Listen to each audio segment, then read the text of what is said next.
হয়ে তারা বন্ধুত্ব করে এবং বন্ধুত্ব একটা নোংরামি বন্ধুত্বে পরিণত হয় এবং একে অপরকে একবার খোলামেলাভাবে প্রকাশ করে এবং এটা কখনো টাকার বিনিময়ে হয় আবার এটা কখনো বন্ধুত্বের বিনিময়ে হয়।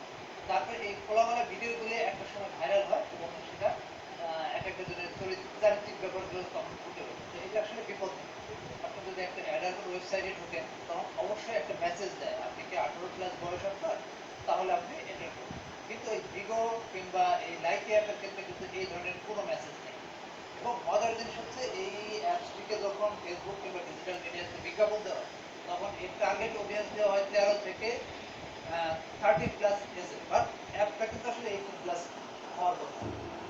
প্রযুক্তি প্রতিমন্ত্রী বলছেন, সামাজিক অবক্ষয় রোধে প্রযুক্তিগতভাবে তারা সব ধরনের ব্যবস্থাই নেবে। আমরা আইসিটি বিভাগ থেকে যেটা চেষ্টা করছি সেটা হচ্ছে 4টা পদক্ষেপের মাধ্যমে এই সামাজিক মাধ্যমে যেন অপরাধমূলক কার্যক্রম না হয় সেটার জন্য আমরা প্রথমত ব্যক্তিগত সচেতনতা বৃদ্ধি করা, পারিবারিক এবং প্রাতিষ্ঠানিক